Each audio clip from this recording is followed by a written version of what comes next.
शेतकरी मित्रांनो नमस्कार। शेतीमध्ये क्रांती करता येते, फक्त काही शेतकऱ्यांनी प्रगतशील शेतकऱ्यांचं थोडं तरी ऐकलं पाहिजे आणि शेतीमध्ये दुसऱ्या शेतकरी जो सांगत असला, जो विक्रमी उत्पादन आपल्या शेतीमध्ये घेत असला, त्या शेतकऱ्याचं जर ऐकलं तर नक्कीच आपल्या शेतीमध्ये चांगला बदल घडू शकतो। आपल्यासोबत असेच एक प्रगतशील शेतकरी आहेत, त्यांच्याशी आपण बातचीत करणार आहोत। त्यांनी हळद पिकामध्ये विक्रमी उत्पादन घेतलेले ते शेतकरी आपल्यासोबत आहेत। त्यांचा थोडक्यात परिचय आपण जाणून घेऊ। तुमचा थोडक्यात परिचय सांगा। कदम देगाव कुराडा, तालुका अर्धापूर, जिल्हा नांदेड।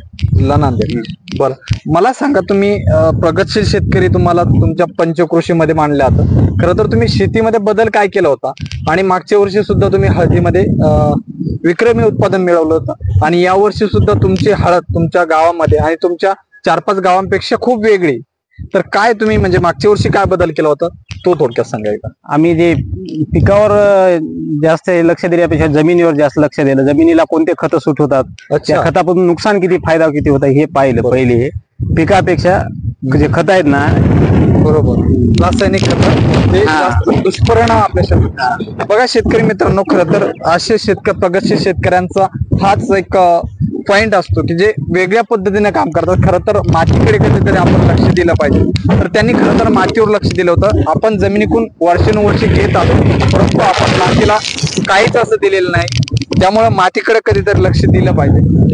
त्यांचं विशेष हेच आहे की त्यांनी शेतीमधल्या मातीकडे जास्त लक्ष दिलं आणि त्यामुळे त्यांच्या शेतीमध्ये जास्त बदल दिसून आला।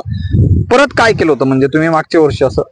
ते बायोफॅक्टर जे आपले खत वापरले होते ना, ओके, ते जीवाणू आहेत ना त्याच्यात। त्या कंपनीचं म्हणजे बायोफॅक्टर कंपनीचे झेडएम सर सुद्धा आपल्या सोबत आहेत। ते सुद्धा आपल्याला कंपनी विषयी अधिकची माहिती थोडक्यात सांगतील, त्यांच्याकडून आपण थोडक्यात बातचीत करणार आहोत। तर त्याआधी आपण मला सांगा, या वर्षी आता परत तुमची हळद वेगळी गावामध्ये, तर या वर्षी काय बदल, म्हणजे बदल असा झालाय की आता बघितलं तर बाकीच्या हळदी सुद्धा आपण या ठिकाणी बघू शकतो।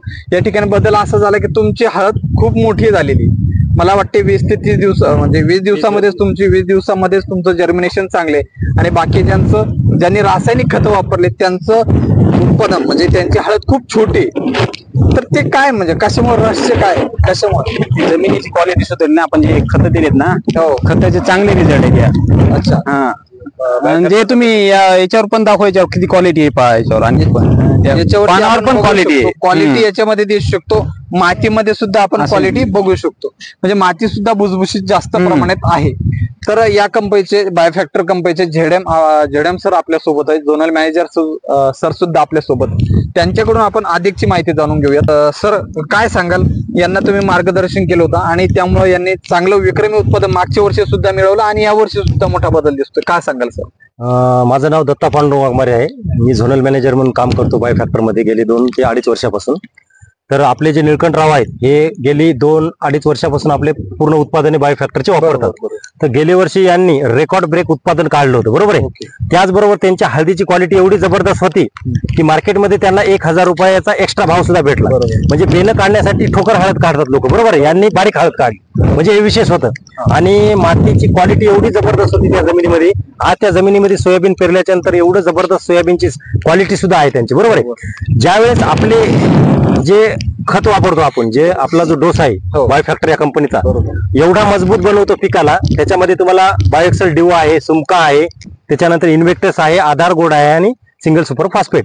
म्हणजे जर तुम्ही पाहिलं तर बाकीचे ज्यांनी रासायनिक खत वापरलेलं आहे किंवा बाकीचा डोस वापरलेला आहे त्याच्या उगवण शक्तीमध्ये आणि आपल्या बायोफॅक्टरचे जे खत वापरले, जे बेसल डोस वापरला, त्याच्यामध्ये खूप जमीन आसमानचा फरक आहे। तुम्ही जर पाहिलं या साईडला बरेच जणांचे शेत आहेत, यामध्ये सुद्धा आपण बदल बघू शकतो की ज्यांनी रासायनिक खत वापरले त्यांच्यामध्ये आणि या बायोफॅक्टर कंपनीच्या खतामध्ये किंवा त्या पिकामध्ये किती बदल दिसतोय। आता तुम्ही जर पाहिलं तर उगवण शक्ती एवढी जबरदस्त होते की पूर्ण तुम्हाला, आता हे पहा, पूर्ण तुम्हाला हळद निघलेली दिसेल, बरोबर आहे। आणि ज्यांनी रासायनिक खत वापरलेलं आहे त्याच्यात तुम्हाला कुठं छोटं किंवा कुठं मोठं दिसेल किंवा काही हळद निघलेली दिसणार नाही, बरोबर आहे। जे आम्ही ऍक्टिव्हिटीज काउंटरला केल्या, बरोबर आहे, म्हणजे जे आपले एम्प्लॉईज होते, जे आपले टीम वर्क होतं, ते त्यांनी काय केलं की उन्हाळ्यामध्ये काउंटरला ऍक्टिव्हिटीज केल्या, सोयाबीन असो, टर्मरिक असो, गहू असो किंवा तुमचे बाकीचे क्रॉप असो, बरोबर आहे।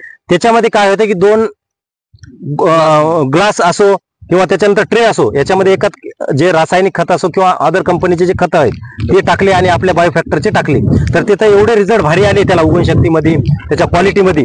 तर शेतकऱ्यांना असा कुतूहल निर्माण झालं बरोबर. की बाबा खरंच याच्या शेतामध्ये रिझल्ट येतील का. बरोबर. तर मग तेच कुतूहल पाहण्यासाठी आम्ही हे पहिला व्हिडिओ बनवायलो आहोत की ऍक्च्युली शेतामध्ये त्याचं जर्मिनेशनचं काय परिणाम व्हायला, म्हणजे शेतात बी आले पाहिजे रिझल्ट. बरोबर. आपण जे कॉन्ट्रा ऍक्टिव्हिटीज करायला त्याचे जे रिझल्ट आहे ते शेतात बी यासाठी आपण आज हा व्हिडिओ बनत आहे. तुम्ही जर पाहिलं तर यामध्ये एवढी ताकद आहे उगवण शक्तीमध्ये की पूर्ण जे कोंब आहे निघणार एकदम जवळपास 1 ते 1.5 इंचच्या जवळपास निघत आहे. बरोबर आहे. बाकीचं तुम्ही पाहिलं तर रोगीट निघते. तर त्याची क्वालिटी ही तुम्हाला लास्ट पसरक सुद्धा अशी दिसणार आहे आणि उगवण शक्ती पूर्ण झालेली बेडला. तर बाकीचं आपण याचा व्हिडिओ घेणार आहे शॉर्ट मध्ये आणि दुसरे जे केमिकल वापरलाय त्याचा एक व्हिडिओ घेणार आहे आपण लांबणीचा. तर त्याच्यामध्ये सगळ्या शेतकरी बांधवांना हे ध्यानात येईल. याचं कारण काय आहे की जर्मिनेशन होण्यासाठी मायक्रोबची आवश्यकता असते. बरोबर. जर तुम्ही केमिकल खताचा जास्त वापर केला तर मायक्रोबची संख्या कमी होती जमिनी, जे की नायट्रोजन, फॉस्फरस आणि पोटॅश घेणाऱ्या जे बॅक्टेरिया असतात. बरोबर आहे. न्यूट्रिशन देणाऱ्या पिकाला बॅक्टेरिया असतात.